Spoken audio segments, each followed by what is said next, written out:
Awesome, we are live. Cool. Had a number of people asking questions about the ODP, so I'd like to start by going over ODP 411B. And this was an exercise in passing strings to a function, and then further practice with using this whole scanf business to detect if there's an integer in a string and if it's followed by extra stuff and all that good sort of business. So let me hop onto the server.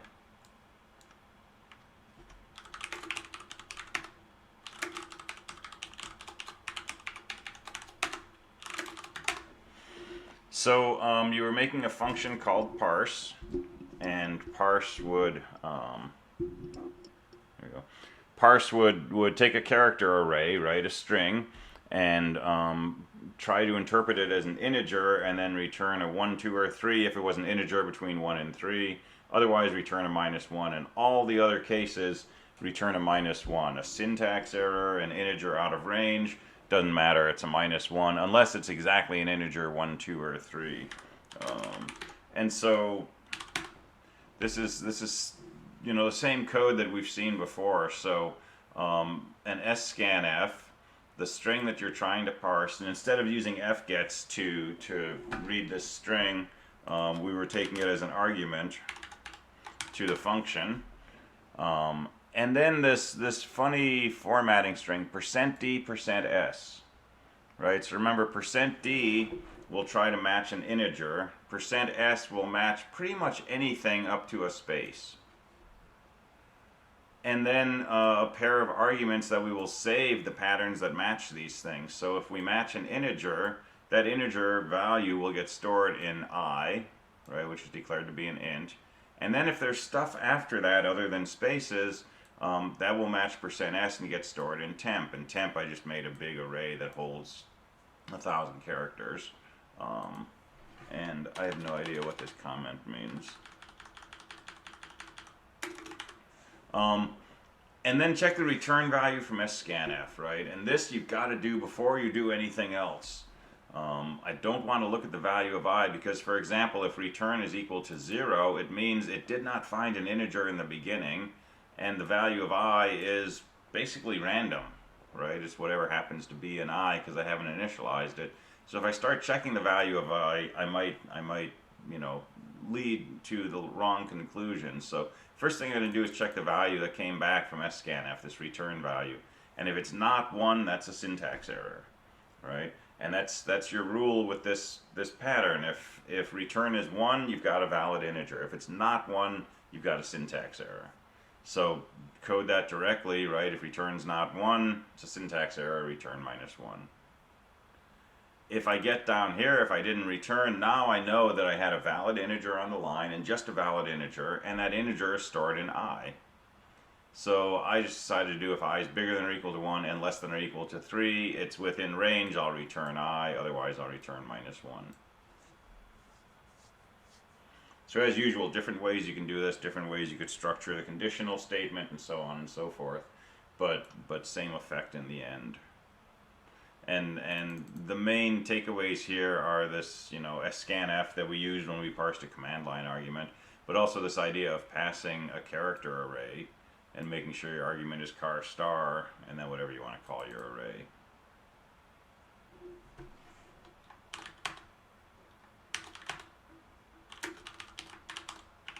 Alright, so today's ODP 412 is working with command line arguments, and we're going to talk about this char star star business today and try to kind of like demystify what's going on with that. But you really don't need to understand that to make this ODP work. So let's talk about the ODP first, and then we'll dig into what this business really means. But suppose you were writing a main program, right? You would say integer main, for example, and it would take 2 arguments, an integer and a char star star, traditionally called argc and argv. So we know what argc is. It's the number of things you put on a command line. If you just say main, argc will be 1. If you say main 1, 2, 3, argc will be 2. If you say main space hello space bye, argc will be 3. Main hello bye. So argc tells you how many things are on the command line. So what you want your start function to do is take this pair of arguments, argc and argv, and if argc is not 2, just return -1. I'm not going to do anything if argc is different from 2. If argc is equal to 2, then you're going to parse argv bracket 1. Just like you've done this before, you're going to check to see if it's a valid integer. If it's not a valid integer, return -2. If it is a valid integer, see if it's positive. If it's not positive, meaning bigger than 0, return -3. Otherwise, return the value of this integer.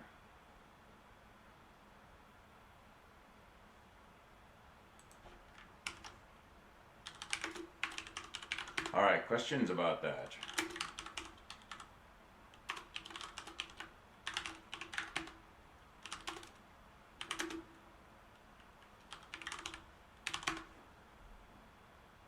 So a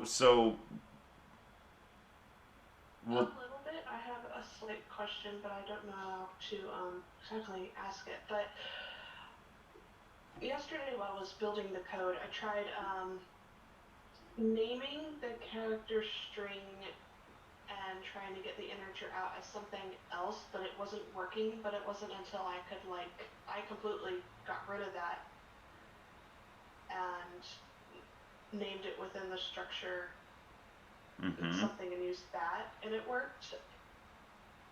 Okay. Is there a reason for that? No, do you have the code still that didn't work?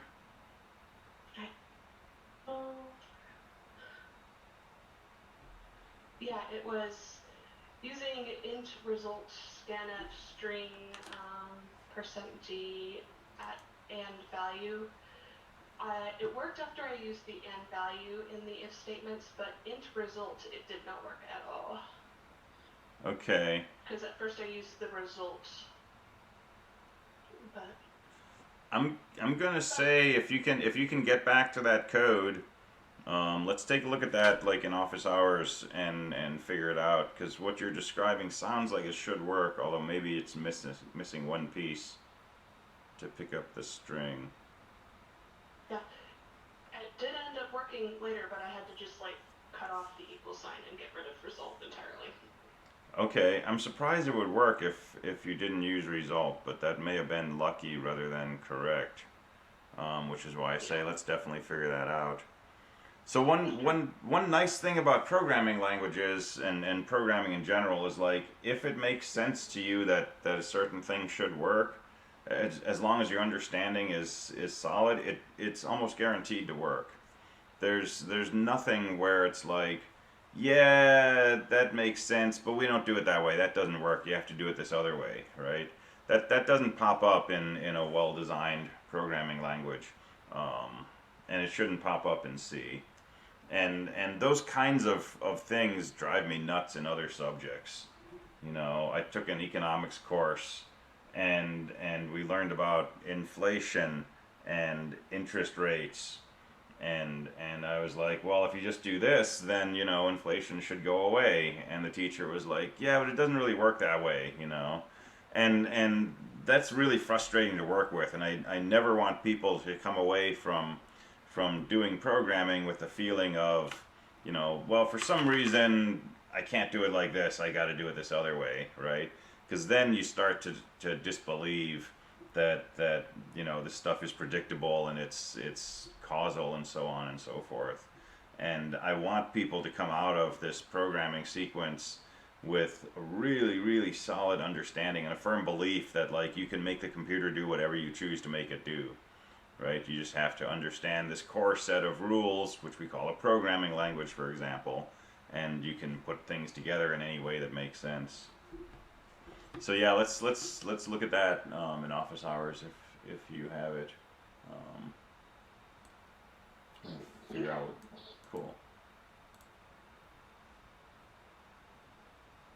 All right, so ODP 412, you could just write your function start, right?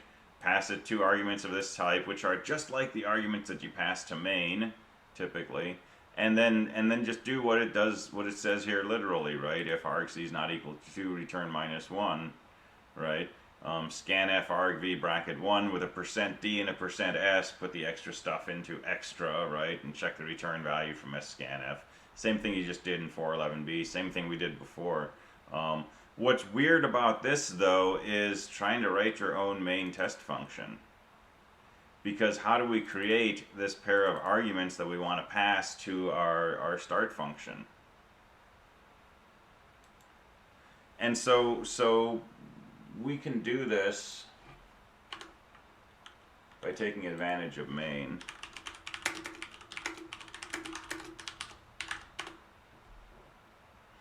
So let's let me make sure I don't have a main here. All right, let's just make our own main program.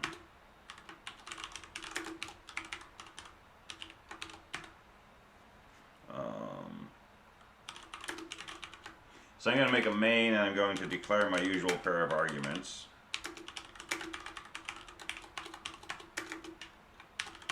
And I already forgot what this is supposed to do. It should return a positive value. Okay, so I'm going to call my function start.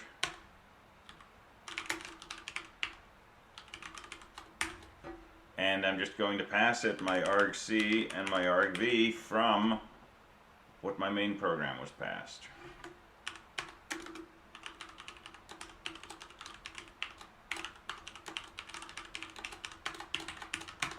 And I'm just going to print out the value of the result that came back from my start function. So this is assuming you've already written your start function to do all of these things and return the correct value using these arguments. So you've written that, and you're fairly confident you've written it well, and now you want to test it. So here's a test program you can make. Just a main program, take a pair of arguments, pass those arguments by name to your start function. If I call this, x and y, I would call start x comma y. But this should work perfectly well because main is called with an integer and a char star star, and your start function should be written to take an integer and a char star star. So I can just pass argc argv to start, and it should chow on those correctly and return a result. So you can compile this. And if I run this and I don't put an argument on the command line, it gives me -1. If I put 3 arguments on the command line, it gives me -1. If I put a single argument on the command line, but it's not exactly an integer, it gives me -2. So let me go back to the README again.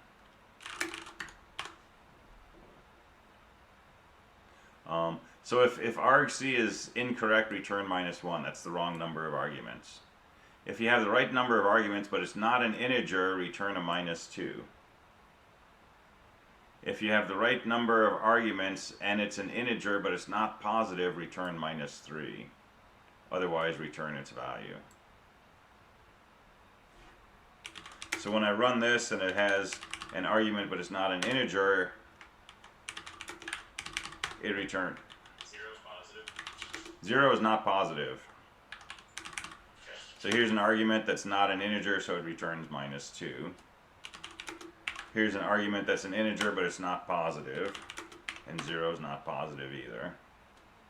Otherwise, if I have exactly one argument, it's a valid integer and it's positive, just return that value.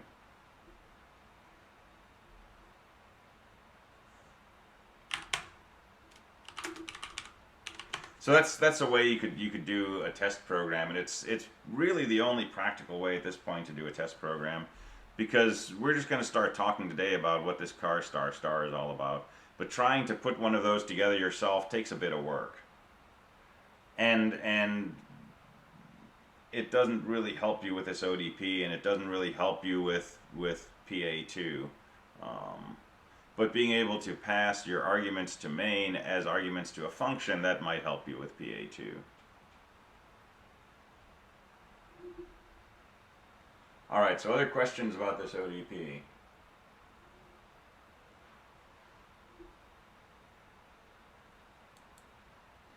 All right. Send me an attendance note. Let me know that you are here.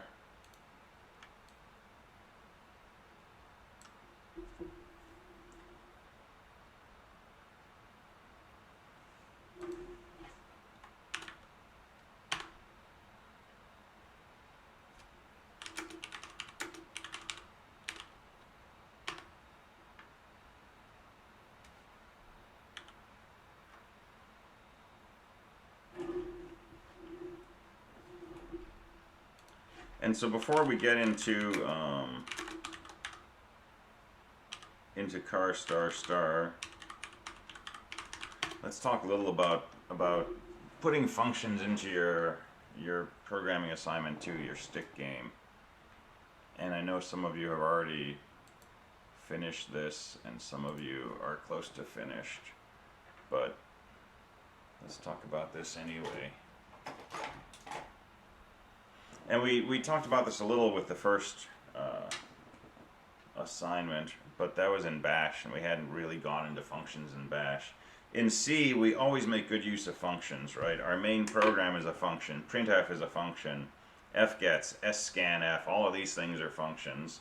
Parse, start, the things that we're writing, these are functions, right? So we tend to use a lot of functions in C. And one of the reasons we do that is to take complex behaviors and bundle them into something so we don't have to look at or deal with that complexity. For example, printf is a really complex function because you give it an integer like 123 and it's supposed to print out a character 1, character 2, character 3. How does it do that? I mean, you've got to divide it by 100 and see what the quotient is, and it's like 1.23, and truncate that to a 1, and then find the ASCII code for a character 1 and send that to your output. And then subtract 100 from 123, and it's this big algorithm, right? We don't want to deal with that in our code when all we want to do is, you know, print out a pile of sticks or something. So we take these complex behaviors and we put them into functions. And when we want to print an integer, we just say print %d, n. And it does all this other stuff, all these steps, right? Same thing with scanning. Scanning is really complex. But we bundle all of that inside a function called scanf, and then when we're ready to scan in a string and convert it to an integer, we just call scanf. So if we have those ideas in mind, what does our stick program look like? And let me pseudocode this out for you at a high level. So this is a top-down design. It's easy. It's good to compartmentalize your logic as it makes building your programs easier. Exactly. That's a great way to put it. So we're compartmentalizing. So what is our stick program? It's really kind of like setup and play and done. There's some sort of setup where we find out how many sticks you want to play with. And then there's the actual gameplay where we take turns pulling sticks, we print out the pile of sticks and so on, and we're checking to see if the game is over. And then at some point the pile of sticks is empty and we say, you know, game's over, good job, you won, or, you know, haha, I won, and we exit. And so our main program, you know, could be 2 or 3 statements, where those statements would be calls to functions. So what could our setup look like? We've got an argc and we've got an argv, and we need to know if the person typed something on the command line after they said stick. And if they did, we need to parse that and see if it's a valid integer bigger than or equal to 20. And if it is, that's how many sticks we're going to play with. If it's not, it's an error, goodbye. And if argc is equal to 1, meaning they did not type anything else on the command line except the word stick, then we have to print a message, how many sticks do they want to play with, do an fgets, run that through scanf, see if it's exactly a valid integer, and if it is, if it's at least equal to 20. And if it is, then that's the number of sticks we want to play with, and if not, it's an error, goodbye. So we could picture some sort of function here whose job is to do all of that stuff that I just said. Make all of those determinations, and then either come back with the number of sticks we want to play with, or something that says there was an error. So here's an idea. Make a setup function that takes an argc and an argv, where these are, the things given to main.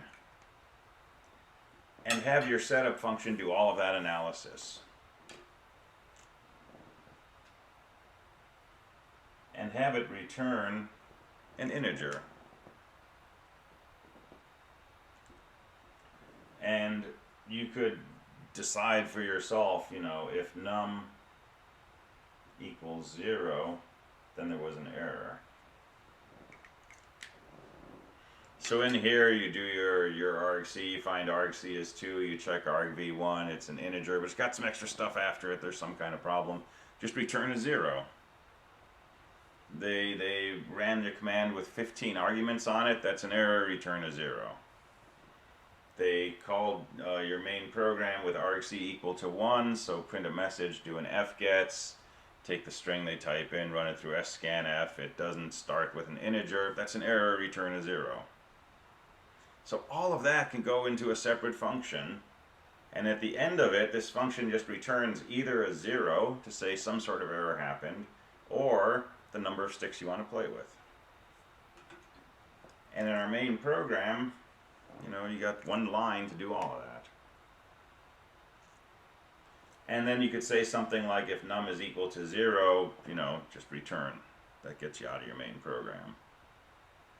Otherwise, number is the number of sticks you want to play with. Well, what could we do here? We could make play a function that you pass the number of sticks to, and it plays the game. And so your play function does not have to check to see if num is at least 20, doesn't have to check to see if it's a valid integer. All of that's been done in your setup. The result of calling setup is, if you didn't exit because it told you there was an error, num is the number of sticks you want to play with. Now make a function called play that basically plays, the game with that many sticks. And maybe have play return a value at the end, right? Like, integer winner equals play num. And maybe if it returns a 1, that means the computer won, and if it's a 0, it means the user won. And now the done part, you can just check what the return value was from your play function, and if it's a 1, you can say, haha, I won. If it's a 0, you can say, good game, you won. And there you go, you got your main program written in its 3 or 4 lines of C. And these lines are not complex, but to decide what you're going to put in those 3 or 4 lines, you've got to think ahead as to, how am I going to write these functions? What are they going to take in? What are they going to do? What are they going to return? That's the essence of programming, though. This idea of breaking a problem into subproblems, that's what programming is. That's why you're going to get the big bucks, right? Because you can take these complex problems and break it down into smaller pieces, right? And this is an example of that, right? Where instead of having, what I showed you, for example, in the bash version of this for PA1, instead of having just one big long program that does everything, and repeats code and stuff like that, our main program could just say, num equals setup argc argv. If num is equal to 0, return. Integer winner equals play num. If winner equals 1, print, I won, else print you won. And that's your whole main.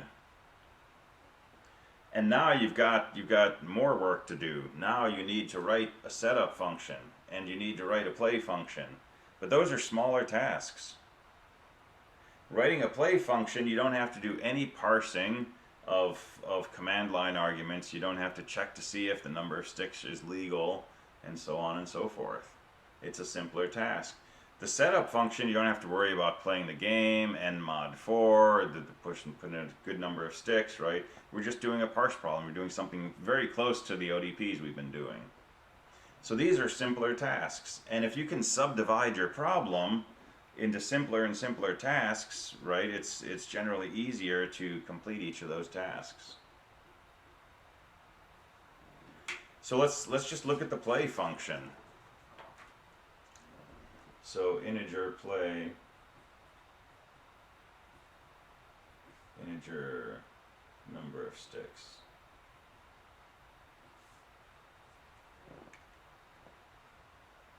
Well, we know the computer is going to go first. So, but you know, let's modularize further. Let's do a CPU turn.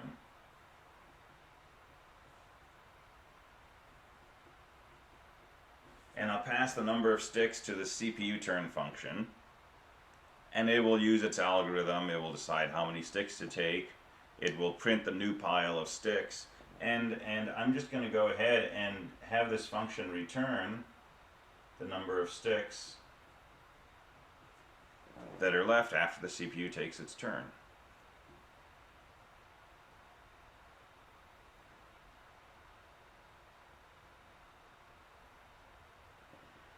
So we'll call this function with an initial number of sticks. We'll call a CPU turn with that number. We'll get back from this function the remaining pile of sticks, and we'll call that numsticks. And if numsticks is less than or equal to 0, well, that means the computer won, so I'm going to return a 1. Just an arbitrary decision there. Is changing params like that a good thing or allowed? That's totally legal because of this whole pass by value business, right? This will have no effect on the thing that we called up here.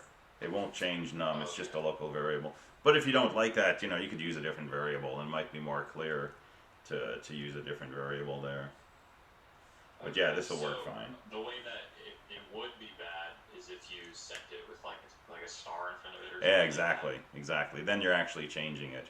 And sometimes you want to do that, and that's how you would pass something back. Okay. I'm used to, I write in like primarily JavaScript, and there's not really pointers, or if there is, it's not really. Right. Yeah, so at work, we have to not edit parameters. Right. Yeah, so the scoping in C for functions is pretty strict, and these are local variables, so we can use them like this. All right, so we'll call CPU turn with a number of sticks. It'll tell us how many sticks are left. If that's less than or equal to 0, we'll return a 1, saying the CPU won, right? Otherwise, we'll say numsticks equals user turn, and we'll pass the user turn function the number of sticks. And again, if numsticks is less than or equal to 0, well, the user won. And I think we said if the user wins, play is going to return a 0. So there's where the user won. And this whole thing can just go in a infinite loop. There's your whole play function. Make a CPU turn, see if the game's over. Make a user turn, see if the game's over. Well, this is not that hard to write, but you know, it doesn't actually play the game yet, because now I've got two new functions I have to create. I have to create this CPU turn function, and I have to create this user turn function. And then I got to go back and I got to create this setup function. So it feels like I'm making more work for myself, but the pieces of this new work I'm creating are smaller than what my original task was. And so this is like top-down design, where we're starting with kind of what's the top level, the highest level of this program look like, the main program, and then we start breaking it down into smaller and smaller pieces. So the CPU turn is pretty straightforward, right? You compute numsticks modulo 4. If the result's equal to 0, then you want to take 1 stick. Otherwise, you take numsticks modulo 4 sticks. So you subtract that from number of sticks. That's the value you're going to return, right? And maybe we put something in here to print out the pile of sticks. Well, you know, I could make a function called print sticks that I just pass an integer to, and it prints out that many sticks followed by, you know, the integer value in parentheses. And so at the end of my CPU turn, I'll just call print sticks on numsticks. And at the end of my user turn, I'll call print sticks on numsticks.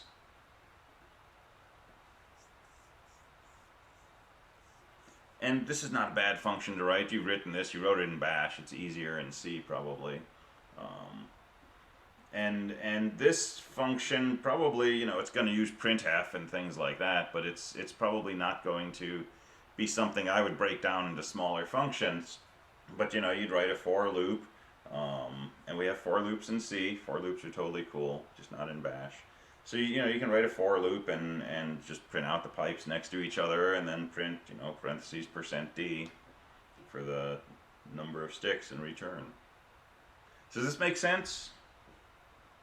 And you don't have to do it like this. You don't have to have these functions. You don't have to do this at all. But if you want to move towards, you know, thinking about modularizing, compartmentalizing, breaking things down into smaller pieces, right? This is one way you might do this. There's a lot of ways you could do it.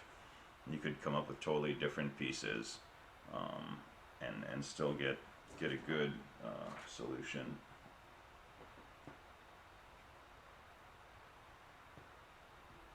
But the point is that, like,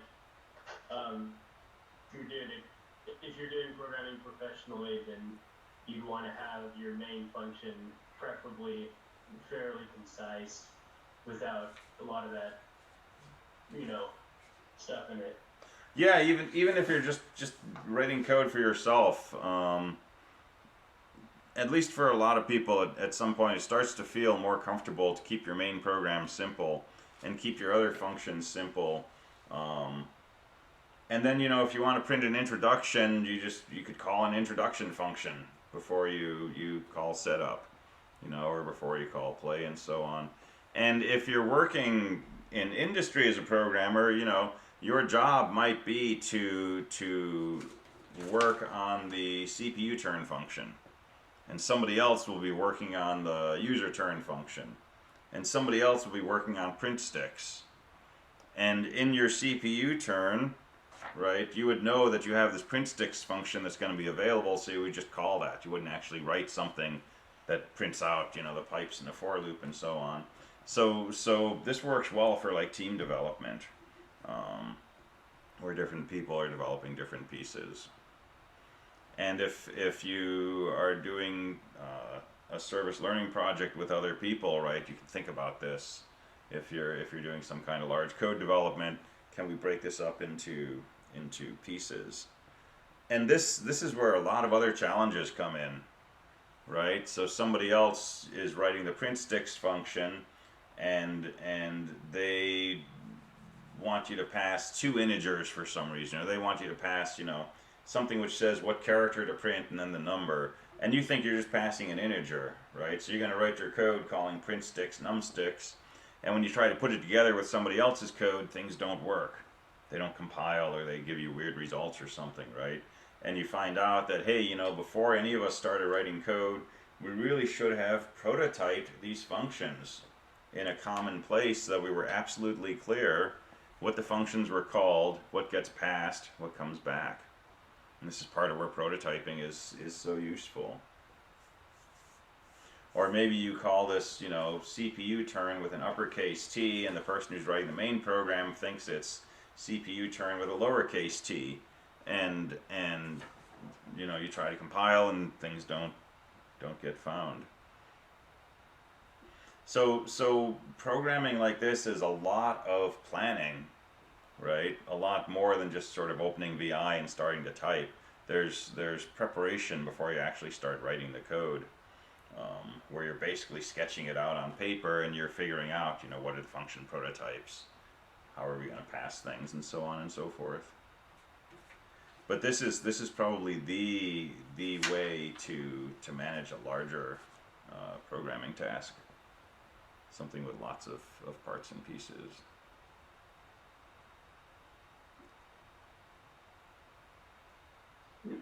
I have another question, if you don't mind. Mm-hmm. So when you're planning like this, it's kind of hard for me to know where to begin sometimes, and what level of resolution I should be looking at. Mm-hmm. And sometimes if I just start prototyping functions, I'm not even sure how many functions I'm going to have. Sure, yeah. I'm not sure how they're going to interact with each other, and exactly what kind of return types they need, stuff like that. So it's hard to know. It's hard to know where to start, either from a high resolution standpoint or a low resolution standpoint. Yeah, absolutely. So a whiteboard helps, or a good pencil with a good eraser, and the more you do this, the more experience you get with it, the better you get at figuring these things out. But no matter how much experience you have, these questions will come up and the answers will change as you start to develop it. You'll think that you need, this set of functions, and you'll start working on something and using those, and you'll say I don't need those. I really need this other function, or these 5 things should all be one function, or this function should be split into 3 different pieces. And a really common experience, especially when you get to a university and you're working on really big projects, a really common experience I find is you get to the end of a project and it's working, and you turn it in and you get an A on it, but when you look at it yourself, you have this nagging feeling of I should really start over again, because now that I've finished it, I can see how I should have structured it. And that's a totally typical feeling, and it's a good feeling actually. It means that you're figuring out exactly what you're describing, how to make those decisions down the road. Some of the projects we'll do in spring in 223 will probably leave people with that feeling of I wish I could go back and do this again from scratch, because now I see how I could have organized it better.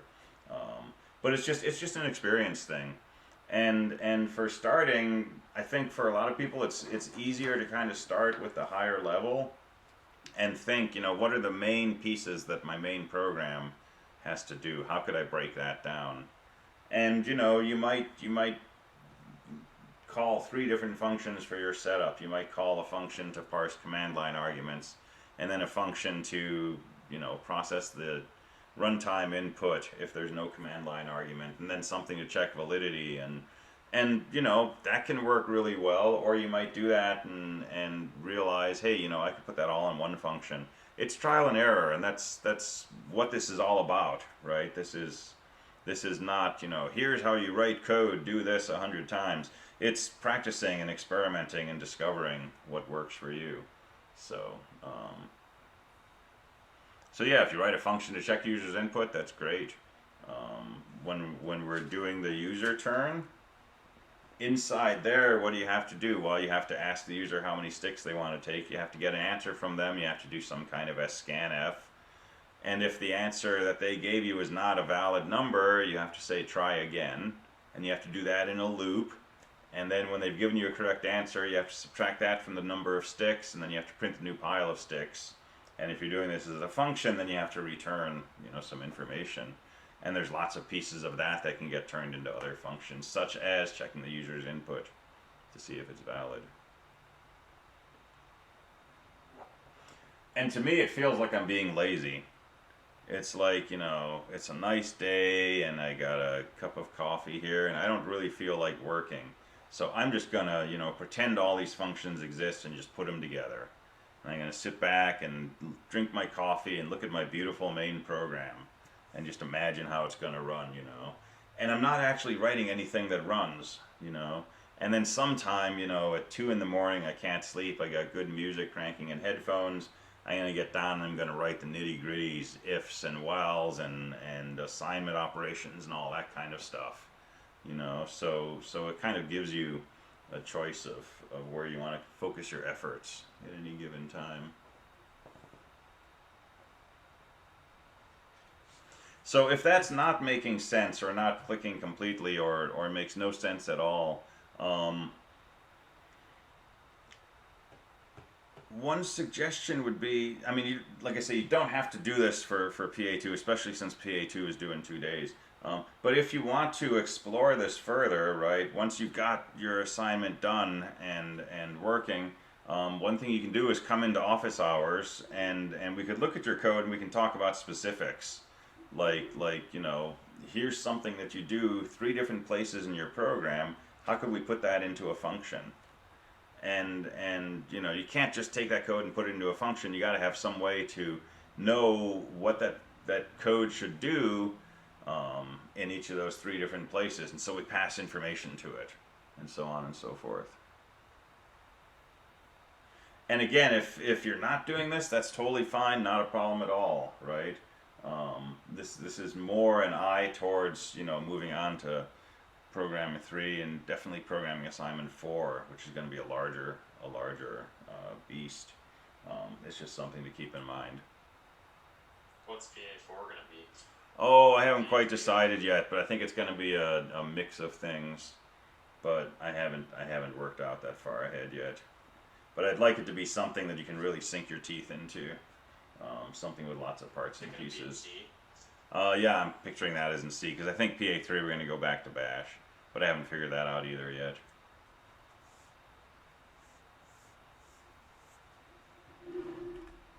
All right. Either show of hands, or if you don't want to go public, send me a chat message. I'm curious how many people are kind of struggling with PA2 at this point. Like feel like you may or may not be able to get this done by Friday. And like I say, if you don't want to go public, you can just send me a direct message. I'm just trying to get a feel for kind of where the class is at this point.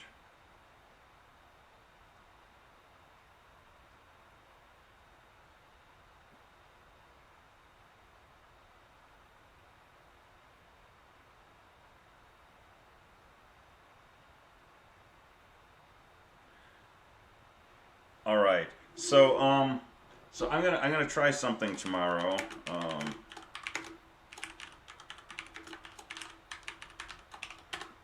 I'm going to treat tomorrow as an open lab day in this class. So tomorrow, 10 o'clock to 10:50, I'm not going to plan on lecturing. I'm going to treat that as kind of like an open version of office hours, where if you don't need help with anything, if you don't want to talk about anything, you don't have to come to class. I'm not going to take attendance tomorrow. But if you're at a point where you've got some questions about this, or you want to hear more explanation about passing arguments or doing scanf or things like that, we're just going to take the class time tomorrow as kind of an open discussion. If you want to share code with me, I can open a breakout room and we can work one-on-one for a bit. But just kind of leave it as a question answer. Come in, work on your stuff, ask questions, show me stuff, that kind of thing. Does that make sense? Sounds good. Okay, so that's tomorrow. So no attendance check tomorrow, and if you don't feel like you need to or want to come in, that's fine. You don't have to come to class. I don't know if I'll make this a recurring thing. I'm just going to start off trying it tomorrow, and we'll see how it goes. So that's an opportunity there.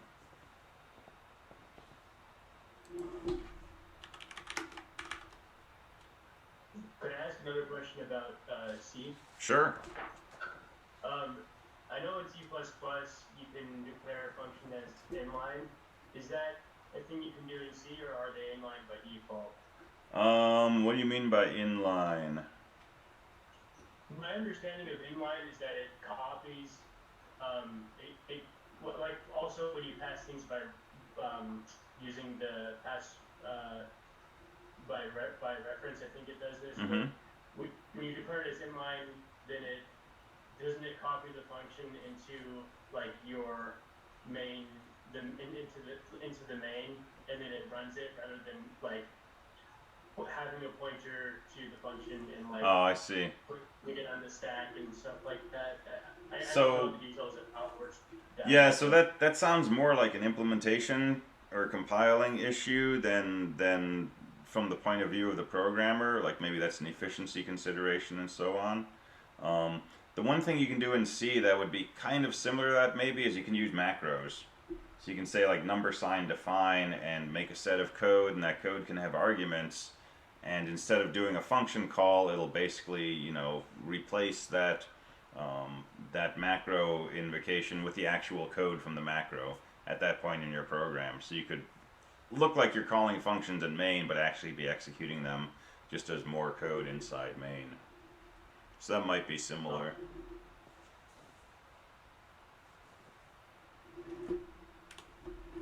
All right, let me start talking a little about char star star. And like I say, you don't need to understand char star star to use it, right? All we need to know is that if we have a char star star argv, then we can say things like argv bracket 0, argv bracket 1, and so on. And each of these things are strings. Right, this is how we've worked with command line arguments so far, is if you have 3 command line arguments, they're accessible as argv bracket 0, argv bracket 1, argv bracket 2.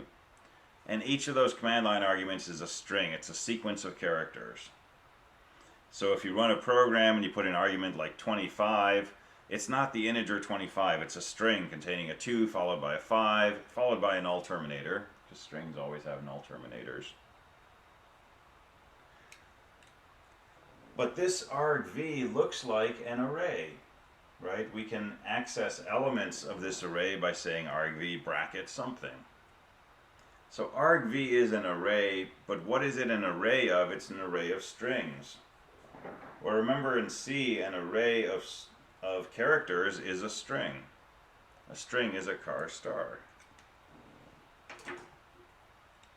So this char star, this is synonymous with what we think of as a string of characters. And so if we thought of that as a string, saying char star star argv is kind of like saying string star argv. String is not an actual type, but if it were, right? This is saying argv is a pointer to a string. Well, when you make a pointer to a string, what are you making? You're making an array of strings. It sounds like a two-dimensional array. It is a two-dimensional array. It's an array of arrays of characters.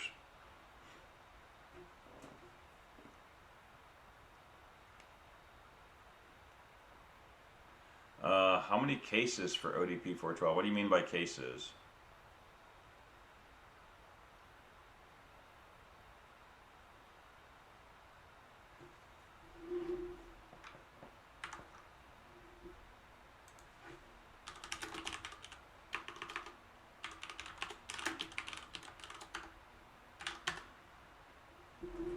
So ODP 412, you're writing a single function called start that takes these arguments and it returns an integer.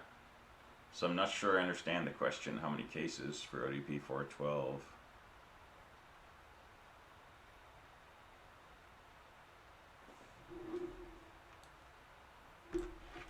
But if you're asking about how many tests it does,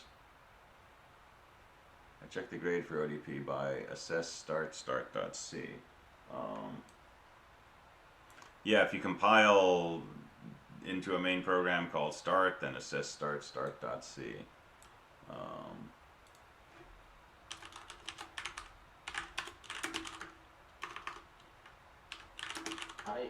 I've been doing all the valid checks for argc and argv. So if it's less than or greater than 2, return -1. If it is equal to 2, then you parse argv, and if it's not an integer, return -2. If it's an integer but not positive, return -3. Otherwise, return it the number you input. I've Good. done all of those tests. Mm-hmm. When I give it to assess, I always miss the second test. So somebody said check for less than 1 instead of less than 0. So positive means bigger than 0. And that second test is related to that. So try a test case on your own and see what happens if you do a 0, do a -1, do a +1. And make sure you're getting the right values. Alright, well, we are out of time. Send me an attendance ping at the end here. I will see you next time.